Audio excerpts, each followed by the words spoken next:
maintenant, on va passer à Jérôme, si vous voulez bien. Donc Jérôme, merci pour vos questions et vos remarques. On les prendra tout à l'heure, hein, si vous voulez bien. Mais Jérôme, alors là, du point de vue à la fois du point de vue Mercure, on va pas dire que du point de vue de Mercure syndical, mais quand même, et aussi du point de vue très terrain, par exemple, dans une entreprise, comment ça se passe et comment toi tu sens l'évolution justement l'évolution des choses et sur ce continuum entre personnes, personnalités et questions d'organisation, questions d'impact, je veux dire aussi bien sur les personnes. Voilà. Merci.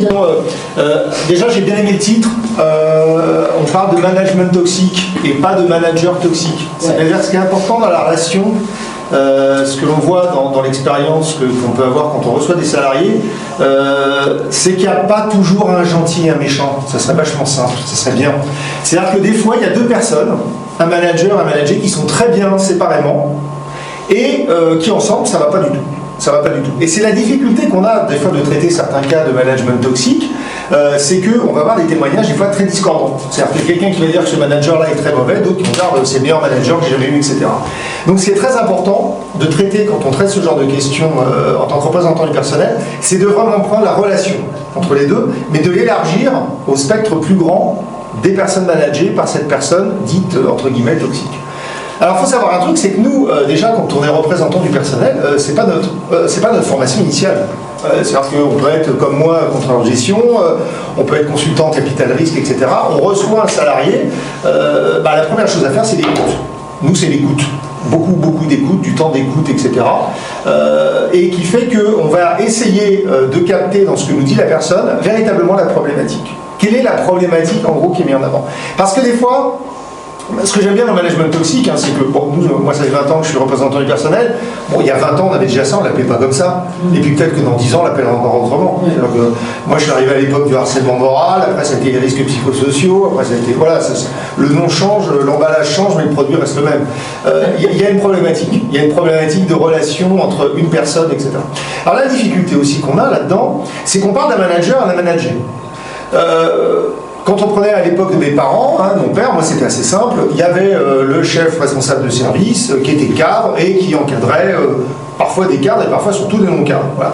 Aujourd'hui, la difficulté qu'on a dans le management, c'est qu'on a du management qui est aussi fait par des non-cadres. On a des cadres qui n'encadrent personne et des non-cadres qui encadrent des gens.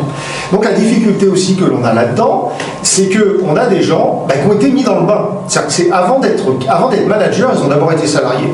Donc ils ont vécu une expérience de management, bonne ou mauvaise.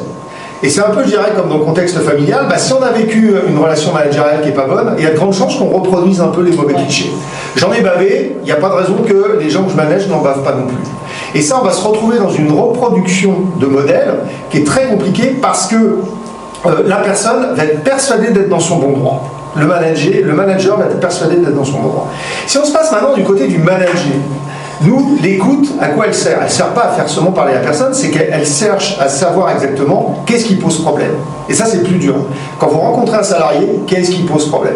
Il va vous dire que c'est le pire des managers, que c'est quelqu'un qui n'est pas à l'écoute, et nanana. Et quand vous allez en fait dénouer le fil, vous allez vous rendre compte qu'il y a en fait un point qui pose problème. Il m'a refusé mes 5 jours de télétravail par semaine. Ah oui, donc quel est le problème? Avant ça, il n'y avait pas de problème. Non. Donc tu parles de management toxique ou difficile, mais est-ce que c'est pas plutôt parce que vous avez un point de friction sur lequel vous n'arrivez pas à vous mettre d'accord? Et là, on arrive des fois, nous, dans notre écoute, l'objectif, c'est véritablement de remettre les choses à plat et de trouver une solution de sortie. Et cette solution de sortie, c'est de se dire, peut-être que ce que tu vois comme du management toxique, c'est peut-être aussi tout simplement du management tout court. C'est juste que la personne n'y a peut-être pas mis les trucs, peut-être que c'est un sujet qui est épidermique chez toi, qui fait que tu surréagis, etc. Parce que là-dedans, ce qu'il faut que l'on cherche aussi un petit peu à sortir quand on reçoit un salarié ou quand on discute avec un manager, c'est de retirer l'émotion. Et on se rend compte que la problématique qu'on a, c'est qu'on a un salarié en face de nous. Nous, on va essayer de raisonner, on va essayer de parler avec de la raison à quelqu'un qui a 90% dans l'émotion.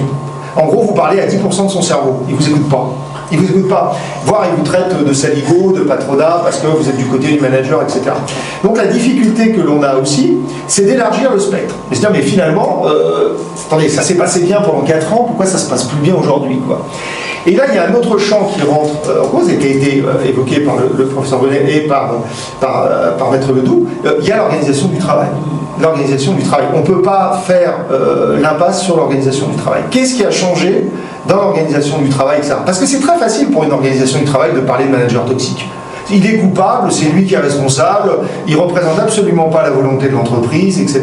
Moi, je vais vous dire, pendant le Covid, moi, les managers, ils étaient très bien, les managers. Ils disaient, nous, on nous demande en haut d'être bienveillants avec nos salariés, de ne pas leur mettre la pression et tout. Mais nous, la pression des autres, au-dessus, on continue de nous la mettre à nous.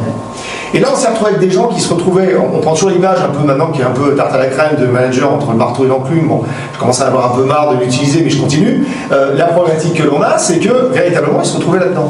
Et donc la personne, nous, ce qui est intéressant quand on reçoit le salarié et ensuite qu'on discute avec le manager, c'est de voir dans quel contexte il est. Et là, on se retrouve souvent à rencontrer un manager dit toxique ou toxique, hein, il y en a, il ne faut pas se leurrer, mais qui lui-même est victime d'un management toxique. Vous savez, c'est le phénomène à la chaîne.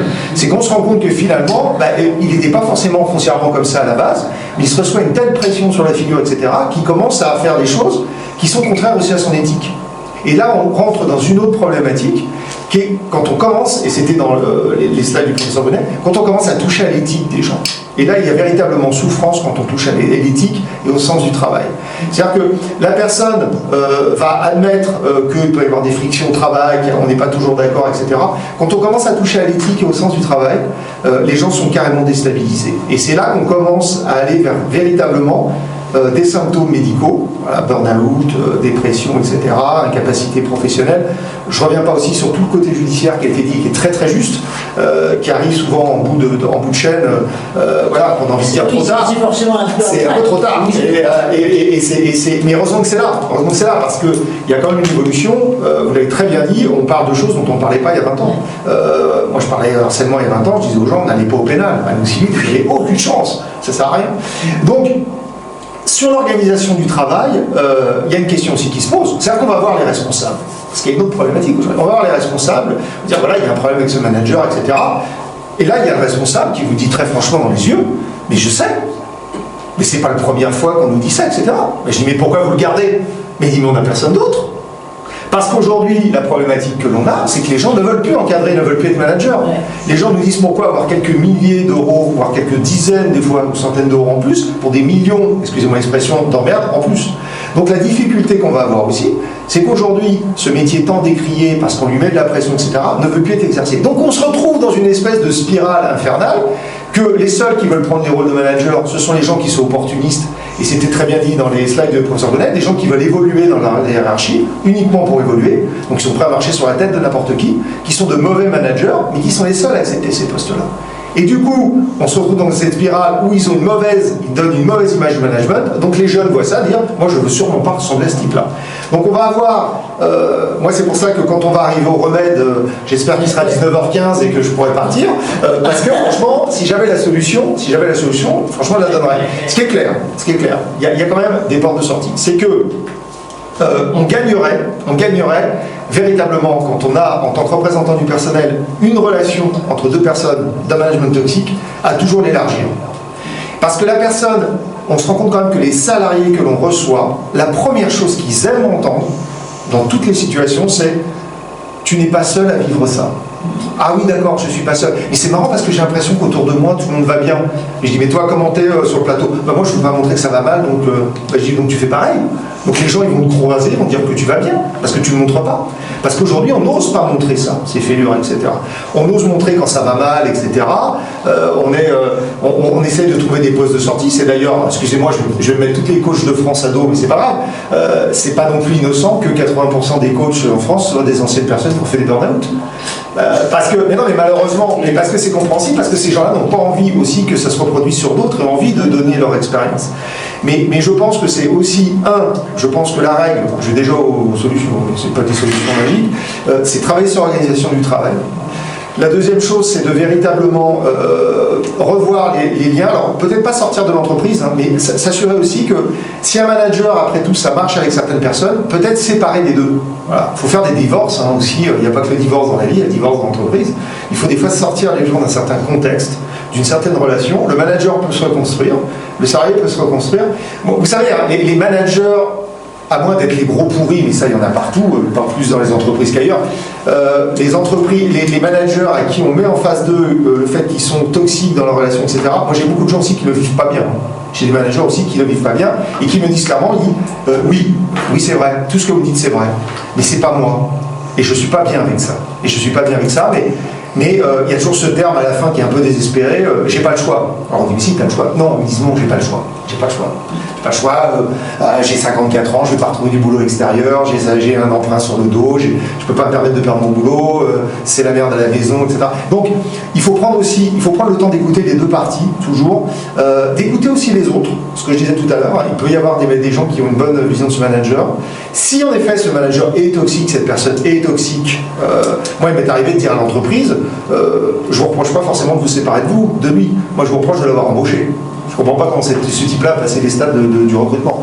Et il ne faut pas avoir peur de se séparer des personnes. Je pense qu'il faut très très vite trouver des solutions de se séparer. Vous l'avez très bien dit avec le doux, c'est qu'à un moment ou à un autre, on ne va pas donner des sanctions, des petites sanctions, etc. Il y a un moment, il faut couper la branche. Voilà, il faut couper la branche. Et c'est malheureux, c'est un échec quand on arrive à ça. C'est un échec, c'est qu'on n'a pas réussi à trouver en interne des modes de fonctionnement qui étaient satisfaisants. Voilà, c'est un échec, mais il faut malgré tout le faire.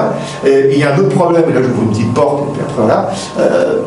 Est en train de poindre un nouveau problème avec l'IA qui apparaît. L'IA accélère les processus. On attend des gens qui soient beaucoup plus efficaces et beaucoup plus rapides, avec des outils qui sont quand même encore, on va pas se mentir, pas globalement au point. Je fais partie des gens qui n'ont absolument pas peur aujourd'hui de me faire remplacer par l'IA. Quand je vois sur certains trucs comment ça se passe, et pourtant je suis dans une boîte américaine qui en vend. Donc, mais je veux dire par là, c'est que on va mettre de la pression encore plus grande sur les gens, sur le management aussi, etc. Et là, il y a un warning très très important à faire. C'est un peu long. Bravo, et les choses bougent. Oui, tu dis quoi, Jean-Loup? Il y a un message. Alors, il y a plein de gens qui lèvent la main, je l'ai vu. Donc, on va vous dire oui tout à l'heure, mais alors,